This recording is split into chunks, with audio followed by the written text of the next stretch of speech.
मुख्यमंत्री समृद्ध पंचायत राज अभियान 17 सप्टेंबर ते 31 डिसेंबर या कालावधीत सुरू असून या योजनेची सांगता अवघ्या काही दिवसात होणार आहे। मात्र या अभियानापूर्वीपासूनच एकलहरे ग्रामपंचायत सर्वांगीण विकासाच्या दिशेने भक्कम पावले टाकत आहे। ग्रामविकास अधिकारी शरद विश्वनाथ पाटील यांनी गावाला विकासाच्या मुख्य प्रवाहात आणण्यासाठी व्यापक नियोजन करत अनेक कामांना गती दिली असून पुढील काळातही आणखी उपयुक्त प्रकल्प राबविण्याचा त्यांनी निर्धार व्यक्त केलाय। उपसरपंच दिलीप राजोळे यांनी मागील 3 वर्षांपासून गावातील रस्ते, पाणी पुरवठा, स्वच्छता, पायाभूत सुविधा यावर सातत्याने भर दिलाय। यावेळी त्यांनी ग्रामपंचायतीच्या प्रगती संदर्भात माहिती देत गावाच्या विकासासाठी सर्व सदस्य एकदिलाने कार्यरत असल्याचे सांगितले। ग्रामपंचायतीचे सरपंच अरुण परशुराम दुशिंग, उपसरपंच दिलीप राजोळे, सदस्य संदीप जाधव, मधुकर कापसे, निर्मला इंगळे, सचिन हो, निलेश धनवटे, सुवर्णा धनवटे, मधुकर महाले, सुजाता पगारे, सविता पगारे, सविता पवळे, श्रीराम नागरे, राणी सिंगमारे, शोभा म्हस्के, संजय ताजनपुरे, सुशीला गुघे, निर्मला जावळे यांच्यासह लिपिक वरिष्ठ संजय वावरे, लिपिक सचिन पवळे, पाणी पुरवठा कर्मचारी संदीप कापसे, वसुली लिपिक कनिष्ठ गजानन सावंत, शिपाई नितीन राजोळे ही संपूर्ण टीम एकत्र येऊन गावाचा विकास घडवित आहे। ग्रामविकास अधिकारी शरद पाटील यांनी संपूर्ण ग्रामपंचायतीला एकत्र बांधून विकासाची दिशा ठरवल्याचं सांगण्यात येत आहे। पंचायत सदस्य, कर्मचारी आणि गावकऱ्यांच्या एकजुटीमुळे गावात अनेक पायाभूत सुविधा व सामाजिक उपक्रम यशस्वीरित्या पार पडले आहेत। दरम्यान जिल्हा परिषदेचे मुख्य कार्यकारी अधिकारी ओमकार पवार यांनी अलीकडेच जिल्ह्यातील 500 ग्रामपंचायतीमध्ये विद्यार्थ्यांसाठी अभ्यासिका उपलब्ध करून देण्याचे निर्देश दिले। मात्र एकलहरे ग्रामपंचायतीने ही संकल्पना 2 वर्षांपूर्वीच राबवली असून गावात उभारण्यात आलेल्या अभ्यासिकेमुळे अनेक युवक पोलीस भरतीत यशस्वी झाले। तसेच काही विद्यार्थी एमपीएससी आणि यूपीएससीच्या अभ्यासासाठी या सुविधेचा उपयोग करीत आहेत। एकलहरे ग्रामपंचायत ही सर्वांगीण विकास, शैक्षणिक प्रगती आणि लोकसहभाग यांचे उत्कृष्ट उदाहरण ठरत असून आदर्श गाव निर्मितीकडे वाटचाल करत असल्याचं ग्रामस्थांकडून सांगण्यात येते।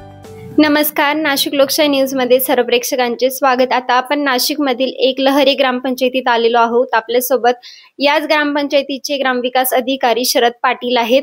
यांनी मुख्यमंत्री समृद्ध पंचायत राज अभियान म्हणजे जे 17 सप्टेंबर ते 31 डिसेंबर या कालावधीत सुरू आहे आणि काही दिवसातच या योजनेची सांगता होणार आहे। त्यांनी योजने अगोदरच त्यांचा जो कार्यकाळ होता त्यांनी त्या कार्यकाळात अनेक कामांना मार्गी लावले आहे। गावचा विकास करण्यावर त्यांनी सरपंच, उपसरपंच आणि सदस्य यांना सोबत घेऊन अनेक कामे मार्गी लावली आहेत। आपण त्यांच्याकडून जाणून घेऊया की त्यांनी योजनेअंतर्गत कोणकोणती कामे केली आहेत।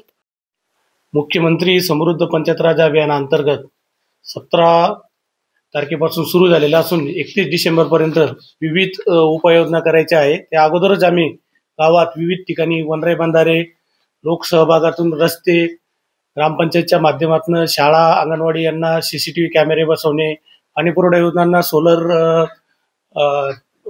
पंप बसवणे असे विविध विकास कामं ग्रामपंचायतच्या अंडर ग्रामपंचायतचे सरपंच, उपसरपंच व सर्व सदस्यांना बरोबर घेऊन गावाच्या विकासासाठी व अभियानात उत्कृष्टपणे कामकाज आज रोजी सुरू आहे आणि 31 तारखेपर्यंत जिल्ह्यात प्रथम येण्याच्या आमच्या कार्यकारिणीने सरपंच, उपसरपंच व सदस्यांनी ठरवलेले आहे। त्यासाठी आमची पूर्ण पराकाष्ठा चालू आहे आणि 100% आम्ही जिल्ह्यात प्रथम येण्यासाठी। आता आपण ग्रामविकास अधिकारी शरद पाटील यांच्याकडून अधिक माहिती जाणूनच घेतली। गावच्या विकासाबद्दल त्यांनी आपल्याला माहिती दिली आहे आणि आपल्यासोबत याच एकलहरे ग्रामपंचायतीचे उपसरपंच दिलीप राजोळे आहेत। ते गेल्या 3 वर्षांपासून गावचा विकास करण्यावर भर देतच आहेत आणि अनेक कामे त्यांनी मार्गी लावली आहेत। गावचा विकास साधणे किंवा समृद्ध विकास किंवा मुख्यमंत्री समृद्ध पंचायत राज अभियान, मुख्यमंत्री कोणतेही अभियान असो किंवा कोणतेही कार्य असो त्यांनी नेहमीच सरपंचांसोबत तत्पर राहून अनेक कामे केली आहेत। आपण त्यांच्याकडूनच याविषयी अधिक माहिती जाणून घेऊया। नमस्कार, मी दिलीप अशोक राजोळे, उपसरपंच एकलहरा गाव। आत्ताच ज्या योजनेमध्ये आम्ही सहभाग घेतलेला आहे त्याच्यामध्ये आमचे अंतर्गत रोड असतील, पाणी पुरवठा विभाग असेल, इतर क्रीडा साहित्य असेल, शाळेसाठी ज्या योजना असतील, आपल्या अंगणवाडीसाठी आम्ही सोलर पॅनल असतील, अशा भरपूर असे कामं या 3 वर्षात आम्ही केलेले आणि इथून मागची जी बॉडी होती त्यांनी बी आमच्या सहकार्यामुळे, त्यांच्या अनुभवामुळे या काही गोष्टी आम्ही पुढे चालवत आहोत। नक्कीच सर, तुमच्या गावचा हा विकास खूपच चांगला होत आहे. अनेक कामे तुम्ही करत आहात आणि जिल्हा परिषदेचे मुख्य कार्यकारी अधिकारी ओमकार पवार यांनी गेल्या 2 दिवसांपूर्वीच जे आवाहन केले होते आणि जे सांगितले होते की नाशिकमधील 500 ग्रामपंचायतींना ते अभ्यासिका उपलब्ध करून देणार आहेत, जे की ही अभ्यासिका लोकनिधीतून असणार आहे. मात्र हे घोषणा करण्या अगोदरच अगदी 2 वर्षांपूर्वीच एकलहरे ग्रामपंचायतीत जी अभ्यासिका बांधून झाली आहे आणि अनेक प्रकारचे विद्यार्थी त्या अभ्यासिकेतून अभ्यास करत आहे. शांत वातावरण, सुसुविधा असल्याने या अभ्यासिकेतून अनेक जे मुले आहेत ते भविष्यात अधिकारी आणि पदाधिकारी किंवा कोणतेही पदावरती रुजू होणार आहेत आणि त्याच विषयी आपण उपसरपंचाकडनं याविषयी अधिक माहिती जाणून घेऊया. आता अभ्यासिकेविषयी सांगायचं जर झालं तर आम्ही ज्यावेळेस निवडून आलो त्यावेळेस ती मंजूर होती. मंजूर झाल्यानंतर आम्ही तिचं पूर्णपणे बांधकाम करून त्यातले असलेलं सर्व साहित्य अवेलेबल करून दिलेलं आहे. याच्यामध्ये आम्हाला आमदारताईंची मोठी साथ मिळाली आहे आणि त्या अभ्यासिकेमध्ये आता भरपूर मुलं म्हणजे बाहेर गावचे मुलं येऊन बी चांगल्या प्रकारे अभ्यास करतात. तिकडे एकदम शांतता वातावरण असल्यामुळं एकदम नाविन्यपूर्ण अशी आमची अभ्यासिका आहेत. आमच्या बीडीओ मॅडम सुद्धा पण इथे येऊन व्हिजिट देऊन गेलेले आहेत. त्यांना बी खूप आवडलेली आणि तिथून भरपूर मुलं असे उत्तीर्ण होत आहे. काही पोलीस भरती झालेले आहे, काही UPSC MPSCचे अभ्यास पण करतात आणि MSCB मध्ये जे मुलं आज भरती झालेले आहेत त्यांनी बी सुद्धा तिथंच अभ्यास केलेला आहे.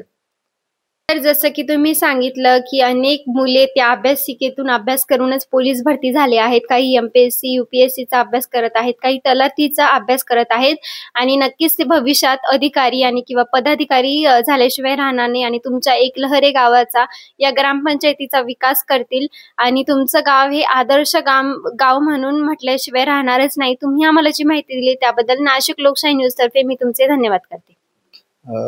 धन्यवाद. कारण नाशिक लोकशाही या न्यूज चॅनलनी आमच्या गावात येऊन जी दखल घेतली, जे विकास कामांची पाहणी केली, त्यांची आम्हाला जी शाबासकी दिली त्याबद्दल मी नाशिक लोकशाही चॅनलचे मनापासून आभार मानतो. धन्यवाद. माझे नाव आशा अशोक भडांगे, राहणार एकलहरा गाव.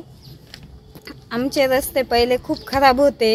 सरपंच आल्यापासून ह्या रस्ते चांगले झाले. चिखलाची व पाण्याची खूप टंचाई होती आणि कायम पाण्याची भांडणं होत होती. पण आता पाणी तसे सरपंच निवडून आले ना तसं पाण्याचं काही टेन्शन नाही. सकाळ संध्याकाळ पाणी आहे आम्हाला. दारणाचं बी पाणी पहिले लांबून आणायला लागत होतं, ते सुद्धा आता इकडे दारापुढं नळ आलाय आमच्या इकडे. ग्रामपंचायतीचे मी आभार मानते.